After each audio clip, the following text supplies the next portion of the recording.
हम दो ही बहनें थीं और मेरी बड़ी बहन रश्मि की शादी के वक्त मैं सिर्फ 16 साल की थी। हम दोनों बहनों के उम्र में बहुत ज्यादा फर्क था, लेकिन दीदी मेरी इकलौती बहन थी। शादी के वक्त मेरा रो रो कर बहुत बुरा हाल था। मेरे जीजाजी ने अपनी दीदी की विदाई के समय मुझे अपने पास बैठाया और प्यार से मेरा हाथ पकड़कर कहने लगे, माही, रोने की क्या बात है? साली तो आधी घरवाली होती हैं, तो तुम्हारा जब दिल चाहे हमारे घर चली आना। उनकी ये बात सुनकर मैं खुश हो गई। दीदी शादी करके दूसरे शहर गई थी। जीजाजी कहने लगे, जब भी तुम अपनी बहन के पास आओगी मैं खुद तुम्हें अपना शहर घुमाऊंगा। दीदी तो विदा होकर चली गई, लेकिन मेरे दिल में यह अरमान जाग उठा था कि मैं कब अपनी बहन के घर जाऊंगी और खूब मजे करूंगी। दीदी की शादी को 1 साल गुजर गया, लेकिन मैं उनके शहर नहीं जा सकी। पूरे 1 साल बाद दीदी ने हमारे घर का चक्कर लगाया था और राजीव जीजा भी उनके साथ ही आए थे। वो बहुत ही अच्छे और प्यार से बात करने वाले थे। जितना दिन वह हमारे घर रहे, हर वक्त मेरे आगे पीछे रहते और मेरा बहुत ख्याल रखते। वह मेरे लिए बहुत सारे गिफ्ट भी लाए थे। मेरा कोई भाई नहीं था, इसलिए मुझे उनसे लगाव हो गया था। एक हफ्ता हमारे साथ गुजार कर दीदी वापस अपने ससुराल लौट गई। 2 महीने बाद फिर दीदी का फोन आया। उन्होंने बताया कि वह प्रेग्नेंट हो गई हैं, और ये खबर सुनकर मैं और मम्मी पापा बहुत खुश हुए। बहुत दिन के बाद हमारे घर ऐसी कोई खुशी की खबर आई थी, लेकिन दीदी बहुत ज्यादा परेशान थी और मम्मी से कह रही थीं कि वह अकेले दूसरे शहर में इस हालत में नहीं रह सकती है, क्योंकि उन्हें बहुत ज्यादा उल्टी और चक्कर आ रहे हैं और डॉक्टर ने उन्हें आराम करने को कहा है। ये सुनकर मम्मी भी बहुत ज्यादा परेशान हो गई। मेरी बड़ी बहन तो मम्मी की जान में बसती थी। मम्मी ने उसे हमारे घर आकर रहने को कहा, तो वह कहने लगी कि राजीव उसे छोड़ने को तैयार नहीं है। डॉक्टर ने लंबा सफर करने को मना किया है। अगर दीदी आ भी जाती है तो राजीव जीजा और उनके पापा को बहुत परेशानी होती है। वैसे भी 1-2 महीने की बात नहीं थी, अभी तो पूरे 9 महीने बाकी थे। दीदी की बात सुनकर मम्मी ने कहा, तुम फिक्र ना करो, मैं माही को तुम्हारे पास भेज देती हूँ। बहन के आने से तुम्हारा दिल भी बहल जाएगा और ये तुम्हारे घर के कामकाज भी कर दिया करेगी। मम्मी की बात सुनकर दीदी बहुत खुश हुई और कहने लगी, माही को अकेले न भेजना। राजीव को मैंने कहा है, वह लेने के लिए आ जाएंगे। मैं तो कब से इस मौके की तलाश में थी और न जाने कितनी बार दुआ मांग चुकी थी, इसलिए फौरन ही खुशी खुशी अपना सामान बांध लिया। मौसी बनने की खुशी तो अलग ही होती है। 3 दिन बाद ही जीजाजी मुझे लेने के लिए आ गए और मैं उनके साथ अपनी बहन के पास दूसरे शहर आ गई। दीदी के ससुराल में सिर्फ एक ससुर और जीजाजी ही थे, इसलिए मुझे यहाँ रहने में कोई परेशानी नहीं होने वाली थी, कोई झंझट नहीं थी। दीदी मुझे देखकर बहुत खुश हुई थी। उसने पहले से ही मेरी पसंद का खाना बना रखा था। मुझे रहने के लिए अपने सामने वाला कमरा भी दे दिया था। दीदी के ससुर को नमस्ते करने के लिए मैं उनके कमरे में गई, तो उनका रवैया कुछ अजीब सा था। वह बिस्तर पर पड़े एक बीमार आदमी थे। मुझे देखकर अजीब अजीब बातें करने लगे। उनकी बातें मेरी समझ से बाहर थीं। दीदी मेरा हाथ पकड़कर मुझे कमरे से बाहर ले आई और कहने लगी कि उनके ससुर बहुत सालों से बीमार हैं, इसीलिए अक्सर उल्टी सीधी बातें करते हैं। आगे से उनके कमरे में जाने की जरूरत नहीं है। दीदी के ससुर उनकी शादी में भी नहीं आए हुए थे। राजीव का रिश्ता पापा के किसी दोस्त ने दीदी से करवाया था। मेरी उनके ससुर से पहली मुलाकात थी और सच तो ये था कि मैं उनके ससुर से मिलकर बहुत डर गई थी। मुझे दीदी के घर आए 3 दिन हो गए थे। मैं दोबारा उनके ससुर के कमरे में नहीं गई थी। जीजाजी मेरा बहुत ख्याल रख रहे थे और दीदी की तबीयत ठीक न होने की वजह से वह ज्यादातर बिस्तर पर लेटी रहती थी। सारा घर मैंने संभाल लिया था, लेकिन फिर एक दिन कुछ ऐसा हुआ कि मेरे रोंगटे खड़े हो गए। रात के खाने के बाद किचन साफ करके मैं अपने कमरे में आई, तो मैंने सोचा कि नहा धोकर सोती हूँ। गर्मी बहुत ज्यादा थी और मैं पसीना पसीना हो गई थी। मैं नहाने के लिए अपने कमरे के वॉशरूम में गई, तो कुछ ही देर में मुझे ऐसा महसूस हुआ जैसे कोई मुझे देख रहा हो। पहले तो मुझे लगा कि मेरी बहन होगी, लेकिन अचानक ही मेरी नज़र रोशनदान पर पड़ी तो मेरे होश उड़ गए। वहां कोई साया सा मुझे नजर आया था और मुझे यकीन हो गया था कि कोई छुप कर मुझे देख रहा था। इस बात ने मेरे होश उड़ा दिए थे। मैंने जल्दी से अपने कपड़े पहने और भागती हुई कमरे से बाहर निकली। दीदी के कमरे में पहुंची तो वहां दीदी और जीजाजी आराम से एक साथ लेटे थे। मैं अपनी जल्दबाजी में कमरे का दरवाज़ा लगाना भी भूल गई थी और अब उन दोनों को एक साथ देखकर मुझे शर्मिंदगी का एहसास हो रहा था। जीजाजी उठकर बैठ गए। कहने लगे, अंदर आ जाओ। माही दरवाजे पर क्यों रुक गई हो? मुझे समझ में नहीं आया कि मुझे क्या करना चाहिए। मैं उन्हें कैसे बताती कि रोशनदान पर मुझे किसी का साया महसूस हुआ है। मैंने यूं ही बात बना दी कि मैं दीदी से दूध का पूछने के लिए आई थी। दीदी कहने लगी, तुम जाकर आराम करो, अब बाकी जो भी काम होंगे मैं राजीव से कह दूंगी। मैं अपने कमरे में वापस आने लगी तो मेरी नज़र दीदी के ससुर पर पड़ी, जो बाहर से वापस लौटकर अपने कमरे में जा रहे थे। मुझे बहुत अजीब सी नज़रों से देखते हुए कहने लगे, तुम बहुत खूबसूरत और मासूम हो, अपना ख्याल रखा करो, किसी पर आंख बंद कर विश्वास मत करना। उनकी यह बात सुनकर मुझे गुस्सा आ गया। मैं सोच भी नहीं सकती थी कि वह मुझसे इस तरह की कोई बात कह सकते हैं। मैं घबराकर फौरन अपने कमरे में चली गई और सारी रात यूं ही जागते जागते गुजार दी। दीदी ने तो कहा था कि उनके ससुर बीमार हैं और वह कमरे से नहीं निकलते, तो फिर वह इतनी रात को बाहर क्या कर रहे थे? ये बात बहुत ही अजीब थी। मुझे बहुत ही ज्यादा बेचैनी हो रही थी। रोशनदान पर जो था वह मेरा वहम था या हकीकत? कोई मुझे देख रहा था। कहीं वह दीदी के ससुर तो नहीं थे? इस सवाल ने मुझे परेशान कर दिया था। मेरी सारी रात आंखों ही आंखों में गुजर गई थी। अगले दिन सुबह जीजाजी ऑफिस जाते हुए कहने लगे, माही, मैं शाम को जल्दी आ जाऊंगा और तुम्हें शॉपिंग के लिए बाजार ले जाऊंगा। तुम शाम को तैयार रहना। ये कहते कहते अचानक ही करीब आकर उन्होंने मेरे गाल पर हाथ फेरा और ऑफिस के लिए निकल गए। उनके इस अंदाज पर मैं चौंक गई। दीदी भी पीछे ही खड़ी थी। कहने लगी, राजीव, तुमसे बहुत प्यार करते हैं, तुम भी उनका ख्याल रखने की कोशिश किया करो, क्योंकि आजकल मैं उनका ख्याल नहीं रख पा रही हूँ। वह बहुत ज्यादा थक जाते हैं। दीदी की बात सुनकर मैंने कहा, आप फिक्र न करें, मैं राजीव जीजू का ख्याल रखूंगी। शाम को मैं अच्छी तरह तैयार हो गई तो राजीव मुझे शॉपिंग के लिए ले गए। उन्होंने दीदी से कहीं ज्यादा मेरे लिए शॉपिंग कर ली थी। मेरी यह खुशी बस कुछ ही दिनों की मेहमान है। उस रात अचानक लाइट चली गई। तभी किसी ने मुझे जोर से धक्का दिया। मैं बहुत डर गई। मुझे इस धक्के की उम्मीद नहीं थी। वह एकदम ही पीछे हटा तो मैं भागकर कमरे से निकल गई। मुझे अब तक कुछ दिखाई नहीं दे रहा था। अंधेरा बहुत ज्यादा था, लेकिन मैं दीवार के सहारे दीदी के कमरे में पहुंची। वहां जाकर मैंने दीदी को आवाज दी तो वह कहने लगी, माही, तुम परेशान ना हो। राजीव अभी अभी लाइट देखने के लिए गए हैं। अक्सर हमारे घर की लाइट कट जाती है। राजीव जल्दी ठीक कर देंगे। दीदी ने अपने मोबाइल फोन की टॉर्च जला दी थी। मेरे पास तो मोबाइल भी नहीं था। मैं दीदी के पास ही बैठकर रोने लगी। थोड़ी देर बाद लाइट आ गई। वह कहने लगी, तुम भी बहुत पागल हो, जरा से अंधेरे से घबरा गई हो, मेरा ख्याल कैसे रखोगी? दीदी की बात सुनकर मैंने कहा, ऐसी बात नहीं है, मेरे कमरे में कोई मौजूद था, इसलिए मैं डर गई थी।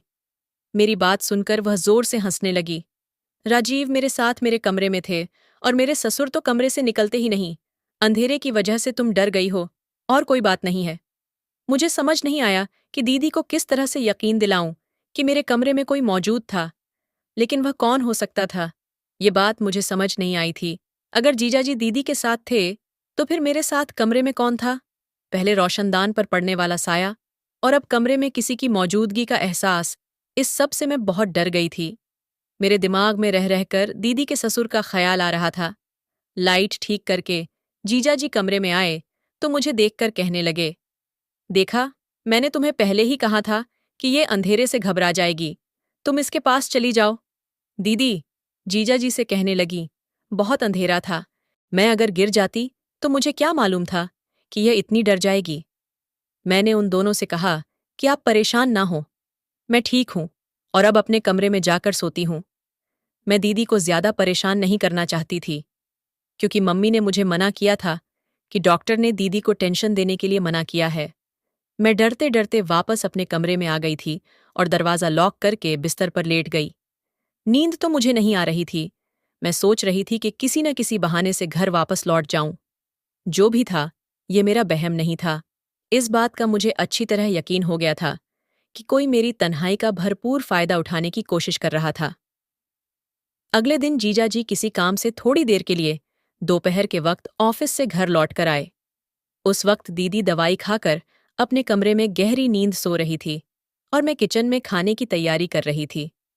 राजीव जीजू किचन में ही चले आए और मुझे पीछे से पकड़कर अपनी बाहों में जकड़ लिया। मुझे उनसे इस व्यवहार की बिल्कुल उम्मीद नहीं थी। मैं अगर गिर जाती तो मुझे क्या मालूम था कि यह इतनी डर जाएगी। मैंने उन दोनों से कहा कि आप परेशान ना हो, मैं ठीक हूं और अब अपने कमरे में जाकर सोती हूं। मैं दीदी को ज्यादा परेशान नहीं करना चाहती थी, क्योंकि मम्मी ने मुझे मना किया था कि डॉक्टर ने दीदी को टेंशन देने के लिए मना किया है। मैं डरते डरते वापस अपने कमरे में आ गई थी और दरवाजा लॉक करके बिस्तर पर लेट गई। नींद तो मुझे नहीं आ रही थी। मैं सोच रही थी कि किसी न किसी बहाने से घर वापस लौट जाऊं। जो भी था, यह मेरा वहम नहीं था। इस बात का मुझे अच्छी तरह यकीन हो गया था कि कोई मेरी तन्हाई का भरपूर फायदा उठाने की कोशिश कर रहा था। अगले दिन जीजाजी किसी काम से थोड़ी देर के लिए दोपहर के वक्त ऑफिस से घर लौट कर आए। उस वक्त दीदी दवाई खाकर अपने कमरे में गहरी नींद सो रही थी और मैं किचन में खाने की तैयारी कर रही थी। राजीव जीजू किचन में ही चले आए और मुझे पीछे से पकड़कर अपनी बाहों में जकड़ लिया। मुझे उनसे इस व्यवहार की बिल्कुल उम्मीद नहीं थी। मैं हड़बड़ाकर खुद को उनसे छुड़वाने की कोशिश करने लगी। मेरी आवाज मेरे गले में ही रह गई थी और मैं कुछ कह भी नहीं सकी थी। मगर राजीव ने तो मुझे छोड़ने की बजाय और कस के पकड़ लिया और कहने लगे, तुम इतनी खूबसूरत हो कि तुमसे नजर हटाने को दिल ही नहीं करता। बहुत मुश्किल से मैंने खुद को उनसे छुड़वाया और किचन से बाहर भागने लगी तो राजीव कहने लगे कि तुम नहाते हुए भी बहुत खूबसूरत लग रही थी। मेरे मोबाइल में तुम्हारी वीडियो है। जीजाजी की इन शब्दों से मेरी सांस रुक गई थी। मैं सोच भी नहीं सकती थी कि वह इस कदर घटिया इंसान होंगे। मैंने रोते हुए जीजा की तरफ देखा तो वह कहने लगे, मैं बस प्यार मोहब्बत की बात करना चाहता हूं। जैसे ही जीजा ने मेरी तरफ कदम बढ़ाया, मैं भागते हुए अपने कमरे में चली गई और खुद को लॉक कर लिया। मैं डर से कांप रही थी। मैंने जीजा का जो रूप आज देखा था, उसे पहले कभी नहीं देखा था। मैं तो उन्हें भाई की तरह समझती थी, लेकिन वह तो मेरी इज्जत के दुश्मन निकले थे। पता नहीं कैसे, कब उनकी नज़र मुझ पर पड़ी थी और मैंने गौर भी नहीं किया था। राजीव बस कुछ वक्त के लिए ऑफिस से घर आए थे, इसलिए वह वापस चले गए थे और मैंने सोच लिया था कि अब मैं एक पल भी यहाँ नहीं रुकने वाली। शाम के वक्त जब दीदी अपने कमरे से उठकर मेरे पास आई, तो उस वक्त तक मेरी आंखें रो रो कर सूज चुकी थीं। वह परेशानी से पूछने लगी कि क्या हुआ है, किस बात से तुम इतना रो रही हो। मैंने दीदी से सच छुपाया, क्योंकि उनकी हालत ऐसी नहीं थी कि मैं जीजा के बारे में इतनी बड़ी बात बताती। मैंने रोते हुए कह दिया कि मुझे मम्मी पापा की बहुत याद आ रही है और मैं घर वापस जाना चाहती हूँ। मेरी बात सुनकर दीदी ने मुझे गले से लगाया और कहने लगी, इतनी जरा सी बात पर तुमने रो रो कर आंखें सुझा ली हैं। तुम फिक्र न करो, शाम को ही मैं राजीव के साथ तुम्हें वापस भेज देती हूँ। जीजा के साथ एक शहर से दूसरे शहर का सफर का सोचकर मेरे रोंगटे खड़े हो गए थे। मैंने दीदी से कहा कि पापा मुझे लेने के लिए आएंगे, मैं पापा के साथ जाऊंगी। दीदी कहने लगीं, ठीक है, अच्छी बात है, इस तरह मैं भी पापा से मुलाकात कर लूंगी। दीदी की बात सुनकर मैं खुश हो गई और दीदी जैसे ही मेरे पास से उठकर अपने कमरे में गई तो उनकी जोरदार चीखने की आवाज आई। मैं फौरन दीदी के कमरे की तरफ भागी तो यह देखकर मेरे होश उड़ गए कि दीदी बिस्तर के पास गिरी हुई थी और अपना पेट पकड़कर जोर जोर से चीख रही थी। मैंने दीदी को उठाकर बिस्तर पर लिटाया और बहुत देर तक उनके पास बैठी रही। उनकी हालत मुझे बिल्कुल भी ठीक नहीं लग रही थी। मैंने दीदी से कहा कि डॉक्टर के पास चलते हैं, लेकिन उन्होंने साफ मना कर दिया और मेरा हाथ पकड़कर कहने लगी, माँ ही, तुम मुझे छोड़कर ना जाओ, मैं इस हालत में अकेली नहीं रह सकती। आज तो तुम थी जिसने आकर मुझे उठाया और मेरा ख्याल किया है, लेकिन तुम्हारे जाने के बाद अगर ऐसा कुछ हुआ तो मैं और मेरा बच्चा ऐसे ही मर जाएंगे। दीदी की बात सुनकर मैं बहुत परेशान हो गई। बहुत मजबूरी में मैंने कुछ दिन रुकने का फैसला किया और दीदी से कहा कि आप बिल्कुल फिक्र ना करें, मैं आपके साथ ही हूं। मेरी बात सुनकर दीदी को बहुत खुशी हुई थी और मुझे गले से लगा लिया। जीजा भी वापस आ गए थे। दीदी ने उन्हें भी बताया कि गिरने की वजह से मेरी तबीयत बहुत खराब हो गई थी। ये सुनकर राजीव भी परेशान हो गए और मुझसे कहने लगे कि जाओ अपनी दीदी के लिए दूध ले आओ। मैं किचन में जाकर दूध बना रही थी कि एक बार फिर राजीव किचन में आ गए और मेरे साथ जबरदस्ती करने लगे। मैंने राजीव को धक्का दिया और गुस्से में कहा कि आपको शर्म नहीं आती? आपकी पत्नी की हालत इतनी खराब है और आप अपनी साली के साथ ऐसी हरकतें कर रहे हैं। जीजा जी को मेरी बात का कोई असर ना हुआ और वह मेरे साथ जोर जबरदस्ती करने लगे। मैं जोर जोर से चीखने लगी थी। मेरी आवाज पर दीदी आ गई। मैं इस कदर घबराई हुई थी कि दीदी की तबीयत का सोचे बिना ही मैंने उन्हें जीजा जी का सारा सच बता दिया। दीदी ने एक नज़र मुझ पर डाली और दूसरी नज़र जीजा जी पर, और उसे कहने लगी कि तुम कैसे मर्द हो जो एक 17 साल की लड़की को भी काबू नहीं कर सकते। इसने पिछले एक हफ्ते से ही तुम्हें अकेले नचाया हुआ है और तुम अभी तक कुछ नहीं कर पाए। दीदी की बात सुनकर मेरे कदमों तले से जमीन निकल गई थी। मैंने हैरानी से दीदी से पूछा, है कि यह आप क्या कह रही है? दीदी के चेहरे पर एक अजीब सी मुस्कुराहट आई और वह मेरा हाथ पकड़कर मुझे अपने साथ अपने कमरे में ले गई। मैं हैरत से दीदी को देख रही थी। दीदी ने मुझे अपने पास बैठाया और मेरे बालों में हाथ फेरकर कहने लगी, देखो माही, मेरी बात गौर से सुनो। मैं राजीव का सारा सच जानती हूं, लेकिन जो कुछ राजीव तुमसे चाहता है वह तुम्हें करना ही होगा। मैं गुस्से में उठ खड़ी हुई और मैंने दीदी से कहा, आप कैसी बातें कर रही हैं? क्या आप जानती हैं कि आपका पति मेरे साथ क्या करना चाहता है? वह मुझे इस्तेमाल करना चाहता है, मेरे साथ गलत करना चाहता है। आप कैसे ऐसे इंसान के साथ जिंदगी गुजार सकती है जो कि आपके प्रेग्नेंट होने के बाद भी आपकी बहन पर नजर जमाए बैठा है? वह आपको और आपके बच्चे को सारी कैसी बातें कर रही है? क्या आप जानती हैं कि आपका पति मेरे साथ क्या करना चाहता है? वह मुझे इस्तेमाल करना चाहता है, मेरे साथ गलत करना चाहता है। आप कैसे ऐसे इंसान के साथ जिंदगी गुजार सकती है जो कि आपके प्रेग्नेंट होने के बाद भी आपकी बहन पर नजर जमाए बैठा है?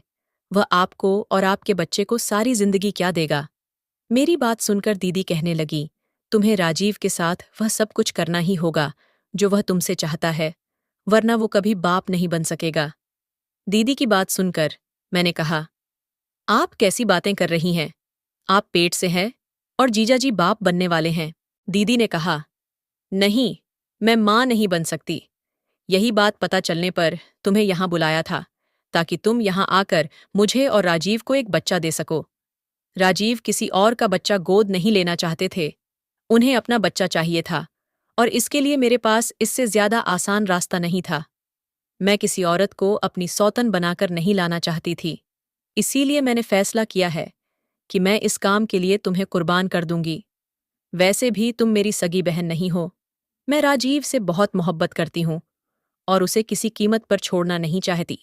इसलिए मैं चाहती हूँ कि तुम गर्भवती हो जाओ और मेरी और राजीव की जिंदगी में बच्चे की इस कमी को पूरा कर दो। मैं तो अब तक जीजाजी को अपना दुश्मन समझ रही थी, लेकिन मेरी बहन भी इस गंदे खेल में बराबर की हिस्सेदारी थी। अपना घर बचाने की खातिर मेरी बहन ने मेरी जिंदगी को दांव पर लगा दिया था।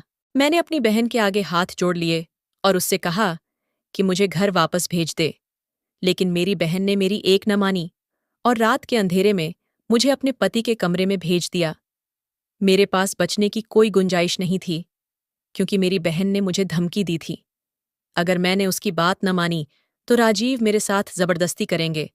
उसका इल्जाम भी मेरे किसी झूठे आशिक के नाम पर डाल देंगे और मैं सारी जिंदगी अपने मम्मी पापा को अपने चरित्र की सफाई नहीं दे सकूंगी। मैंने सोचा भी नहीं था कि कभी मेरी बहन मेरे साथ ऐसा व्यवहार करेगी। मैं जानती थी कि मेरी बहन मेरी सगी बहन नहीं है, लेकिन हमेशा मैंने उसे सगी बहन ही समझा था। कभी यह फर्क हम दोनों के बीच आएगा, ये मेरे ख्याल में भी नहीं था। मेरी बहन ने मुझे खींचते हुए कमरे में धकेलने की कोशिश की तो मैं खुद को छुड़वाने के लिए शोर शराबा करने लगी। मेरी बहन के ससुर कमरे से निकल आए। उन्होंने फौरन ही बीच में आकर मुझे मेरी बहन से छुड़वाया और मेरी बहन और अपने बेटे को धमकी दी कि अगर उन दोनों ने मेरे साथ कोई जबरदस्ती करने की कोशिश की तो वह पुलिस को फोन कर देंगे। जीजाजी गुस्से में अपने पापा के साथ बदतमीजी करने लगे, लेकिन उनके पापा किसी भी हाल में मुझे अकेला छोड़कर पीछे ना हटे और मेरे खातिर अपने बेटे से झगड़ा करके मुझे अपने कमरे में ले आए। कहने लगे, बेटा, मुझे पहले दिन से ही शक था कि इन दोनों की नीयत गलत है। अगर मैं तुम्हारी बहन के खिलाफ कुछ कहता तो शायद तुम कभी यकीन न करती। अब जबकि तुम जान चुकी हो कि यह दोनों इंसान नहीं बल्कि दरिंदे बन चुके हैं। शायद मुझसे अपने बेटे की परवरिश में कोई कमी रह गई है, जिसकी वजह से आज यह दिन देखना पड़ रहा है। मैंने राजीव के पापा के फ़ोन से ही अपने घर फ़ोन मिलाया और अपने पापा को सारी हकीकत बता दी। अगली सुबह मेरे पापा मुझे लेने के लिए आ गए। उन्होंने मेरी बात पर दीदी से हमेशा के लिए सारे रिश्ते खत्म कर दिए। पापा को इस बात पर बहुत अफसोस हो रहा था कि शायद उनकी परवरिश में ही कोई कमी रह गई थी, जबकि उन्होंने ने तो कभी सौतेली बेटी और अपनी बेटी में कोई फर्क नहीं किया। इसीलिए बेटी ने उनके प्यार का यह सिला दिया है। और मैं सोच रही थी कि मेरी कौन सी अच्छाई मेरे काम आ गई, जो राजीव जैसे शैतान के पापा मेरी आवाज़ सुनकर मुझे बचाने आ गए। इस बात को कई साल गुजर गए हैं। हमारी दीदी के साथ हमारा कोई रिश्ता न रहा, लेकिन एक बात मुझे अच्छी तरह समझ आ गई कि मेरी माँ ने मुझे दीदी के घर रहने के लिए भेजकर बहुत बड़ी गलती की थी और मैंने एक गैर मर्द पर भरोसा कर बहुत बड़ी भूल की थी। मेरी बहन ने जो कुछ मेरे साथ किया वह बर्दाश्त से बाहर था, लेकिन आज की दुनिया में यही सब कुछ हो रहा है। इसीलिए हर कोई अपनी इज्जत को बचाकर रखें, किसी पर अंधविश्वास न करें, क्योंकि कुछ रिश्ते ऐसे होते जो अपने मतलब के लिए कुछ भी कर सकते हैं। उनको किसी से कोई मतलब नहीं होता, बस अपना मतलब निकालना होता है।